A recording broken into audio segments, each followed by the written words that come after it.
ফুল leg মানে হচ্ছে হাঁটু থেকে পা অবধি, এটা হচ্ছে বিষয়। ভ্যাকসিংয়ের জন্য এরকম ওয়েদার বা শীতকালটা বেটার।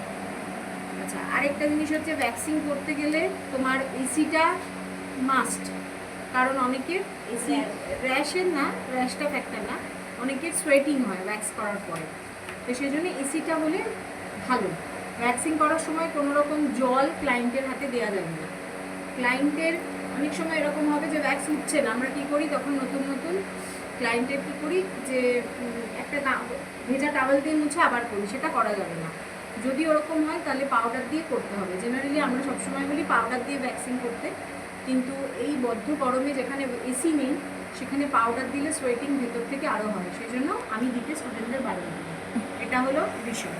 দ্বিতীয় বিষয় হচ্ছে এরকম অনেক সময় হয় যে ভ্যাক্স দিতে গেলাম, ক্লায়েন্টের হাতে পুড়ে গেল মানে ভ্যাক্সটা কতটা গরম হবে সেটা আমরা বুঝতে পারলাম না, হাতে দিলাম চামড়া উঠে গেল।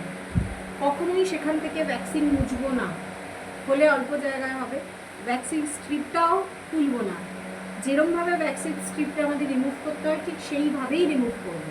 কারণ যদি আমরা উল্টো দিকে টেনে দিই বা তুলে আবার মোছামুছি করতে যাই সেই জায়গাটা আরও ইনজিওর হবে। যদি আমরা ভ্যাক্সটা টেনে তুলে দিই তাহলে কী হবে, বিষয়টা অল্পের ওপর দিয়ে যাবে, কিন্তু কখনোই সেই জায়গাটা মোছামুছি করে সেটাকে ইরিটেট করব না। আরেকটা জিনিস হচ্ছে যখনই ক্লায়েন্টের গায়ে ভ্যাক্স ক্রিম লাগাবো, অবশ্যই ভ্যাক্সটাকে ভালো করে চেক করে নেব কতটা গরম হচ্ছে, এটা মাস্ট। আচ্ছা, ভ্যাক্স করার পরে এটা হচ্ছে নর্মাল ভ্যাক্স, আরও অনেক ধরনের ভ্যাক্স এখন বেরিয়েছে, সেগুলো অনেক কস্টলি হয়, 1000-1200 টাকা করে এক একটা ভ্যাক্স হয়। তো সেগুলো তো ক্লায়েন্টদের ক্ষেত্রে সবসময় প্রোভাইড করা পসিবল হয় না, পার্লারের ক্ষেত্রে সেগুলো চলে। সবারই প্রসেস এক, কিছু থাকে যেগুলো স্ট্রিপ দিয়ে তোলা হয়, আর কিছু থাকে যেগুলো হাত দিয়ে আমরা রিমুভ করি। যেগুলো হাত দিয়ে রিমুভ করি সেগুলো এখনই শেখা পসিবল নয়, কারণ ভ্যাক্সের একটা প্রসেস আছে। আর কিছু থাকে এরকম দানা দানা, আমি সবটাই বলে দিচ্ছি কারণ অ্যাডভান্স অনেক সময় তো ক্লাস করে দেওয়ার পর অনেক কিছু দেখে মনে হতে পারে। আর কিছু থাকে দানা দানা, মানে সেটাকে বিন ভ্যাক্স বলে। তো ওই ভ্যাক্সগুলো এরকম সেম প্রসেস সব এরকমই থাকে, এটার মধ্যে ফেলে ওই হাত দিয়ে লাগিয়ে সেটাকে রিমুভ করতে হয়, কোনো ভ্যাক্স স্ট্রিপ যায় না। আচ্ছা, এটা হলো বিষয়। ভ্যাক্স করার সময় যেটা সবচেয়ে বেশি ইম্পর্টেন্ট মাথায় রাখতে হবে, যেখানে আমার হেয়ার গ্রোথ আছে সেদিকে ভ্যাক্সটা লাগাতে হবে, আর সবসময় হেয়ার গ্রোথের বিপরীত দিকে ভ্যাক্স স্ট্রিপ টানতে হবে। হেয়ার গ্রোথের দিকে লাগাতে হবে, হেয়ার গ্রোথের বিপরীত দিকে টানতে হবে, এবং যখন টানবো অবশ্যই হাতের চামড়াটা পেছন দিকে ভালো করে ধরে রাখবো। আরেকটা জিনিস বলি, ভ্যাক্স সবসময় এরকম ছোট ছোট ছোট ছোট দানা বেরোতো, মানে অনেকের কি হয় ছোট ছোট হেয়ার রিমুভ হয় সাথে সাথে ভ্যাক্স করতে চলে আসে। ক্লায়েন্টকে এটা বলে দিতে হবে যে একটা মেজারমেন্ট অবধি হেয়ার আমরা ভ্যাক্সে তুলতে পারি, নচেত কিন্তু তোলা যায় না। সেই জন্য একটা ভ্যাক্সের মধ্যে সেকেন্ড ভ্যাক্সটা 1.5 মাসের একটা গ্যাপ দিলে, এটা ম্যান টু ম্যান কিছুটা ভ্যারি করে, তাও 1.5 মাসের যদি একটা গ্যাপ দাও তাহলে জিনিসটা সুস্থভাবে পরিষ্কারভাবে হয়, ঠিক আছে? আচ্ছা, আরেকটা জিনিস বলে দিই, ভ্যাক্সের আরেকটাও পার্ট আছে, আমরা এই পোর্শনেও ভ্যাক্স করি, ফোরহেডেও ভ্যাক্স করি, সবগুলোই কিন্তু এই যে বললাম গ্রিন ভ্যাক্স সেটাই হয়, এই ভ্যাক্স এখানে বা এখানে হয় না। ভ্যাক্স করার সময় অনেকে কি বলে কাপড় ইউজ করা যায়, জিন্সের কাপড়, এই কাপড়, আমি আমার স্টুডেন্টদের স্ট্রিক্টলি বারণ করে দিই ওগুলো ইউজ করতে। কারণ কি, জিন্সের কাপড়ে ভ্যাক্স তোমার ভালো হতে পারে, মানে রিমুভটা ভালো হয়, কিন্তু সেটাকে মেনটেন করাটা খুব টাফ। এই যে ভ্যাক্স স্ট্রিপ থাকে, ভ্যাক্স স্ট্রিপের মধ্যে 100টা ভ্যাক্স স্ট্রিপ থাকবে, তার দাম হয়তো 100 টাকা বা 90 টাকা। তো আমি আমার একটা ক্লায়েন্টের, আমি এখানে ওইভাবেই শেখাবো তোমাদেরও, যে আমি পার্টিকুলারলি বেঁধে দেবো যে এই স্ট্রিপসের মধ্যে তোমাকে ভ্যাক্স করতে হবে। প্রথমেই যখন তোমরা ওই একটা বাইন্ডিংয়ের মধ্যে কাজটা করবে তখন তোমাদের ভ্যাক্স স্ট্রিপটা বেশি নষ্ট হওয়ার ব্যাপার নেই, মাথাতেও এটা ঢুকে যাবে যে আমরা কীভাবে জিনিসটা ওয়েস্টেজ করবো না। এবার যদি আমরা কাপড় নিয়ে কারোর বাড়ি যাই বা কোথাও ফ্রিল্যান্সিংয়ে যাই, একটা আনহাইজেনিক বিষয় থাকে, আর সেটাকে শোকানো, ঠিকঠাক করে রাখা, পরে সেটাও ঠিকমতো না হলে অনেকের র্যাশ হতে পারে। সেই জন্য ভ্যাক্সের ক্ষেত্রে অবশ্যই এই প্যাকেজটা দরকার। এবার তো আমি গ্রুপেতে তোমাদের পাঠিয়েছি, ভ্যাক্সিন ডিটেলস কিছু পাঠিয়েছি, পাঠিয়ে দেবো আজকে, যার যেটা পকেট ফ্রেন্ডলি মনে হবে কিনতে পারো।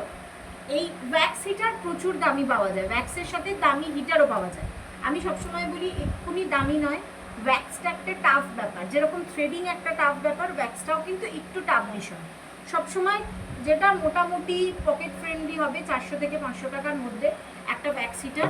স্প্যাচুলা সবসময় স্টিলেরই নেবে, কোনো রকম কাঠ কাঁচ এসবের নেবে না, কারণ ওগুলো ভেঙে যাবে। আর ভ্যাক্স স্ট্রিপ আর ভ্যাক্স এই ভ্যাক্স সবসময় ছোটো নেবে, বড় নয়, কারণ তোমাদের তো এখন প্রচুর কাজ একসাথে হবে না। ভ্যাক্স থাকলে কিন্তু নষ্ট হয়ে যায়। এখানেও আমি বড় আনাবো, শেষ হয়ে যায় আবার সাথে সাথে অর্ডার দিয়ে দিই, চলে আসে।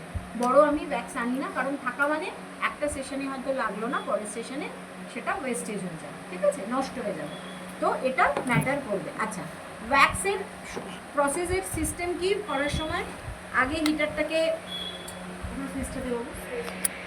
হ্যাঁ হলো। আচ্ছা, এমনভাবে এটাকে করতে হবে যাতে বিষয়টা একদম নর্মাল থাকে। খুব বেশি পাতলাও হবে না, খুব বেশি পাতলা হলে কিন্তু ভ্যাক্স উঠবে না, ঠিক আছে। ভ্যাক্স এদিকে সরে আয়।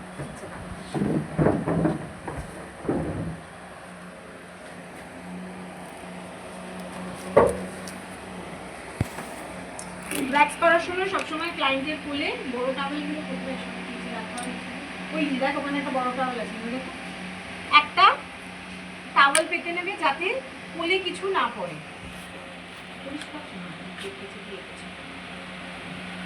এদিকে সরে, না হলে আমি গ্রিপ পাবো না হাতে টানতে। হ্যাঁ ব্যাস হলো। খুব বেশি গরম হবে না, আমি দেখানোর জন্য দেখাচ্ছি। হাতের এই পোর্শন থেকেও হালকা হালকা করে শুরু করতে পারিস, এখান থেকে শুরু করে এখানে আসতে পারিস, কোনো বিষয় নেই। সবসময় মাথা একটু হাত ঘামে, ঠিক আছে, কোনো ব্যাপার না। আমার হাতে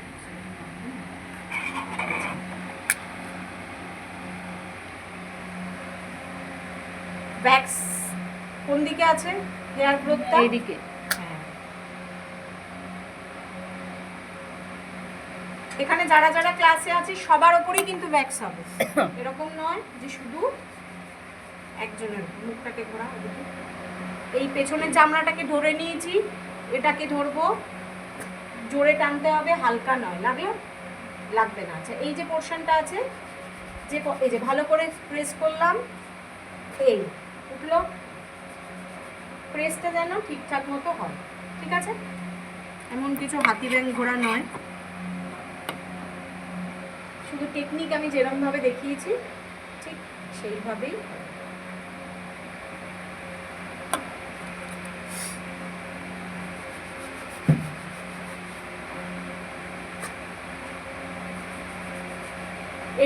ঠিক অন্যান্য জিনিসও যেরকম প্রোডাক্ট বেশি দিলেই খুব ভালো হবে সেরকম নয়, প্রোডাক্ট অল্প দিয়েই কাজ করতে হবে, ঠিক হবে। বেশি দিলেই নিজেরাই দেখবি মেখে মুখে বসে আছি, সেই জন্য আগে থেকে বলে দিলাম যে, কারণ হাতে তো এটা একটা চটচট হবেই, কিচ্ছু করার নেই।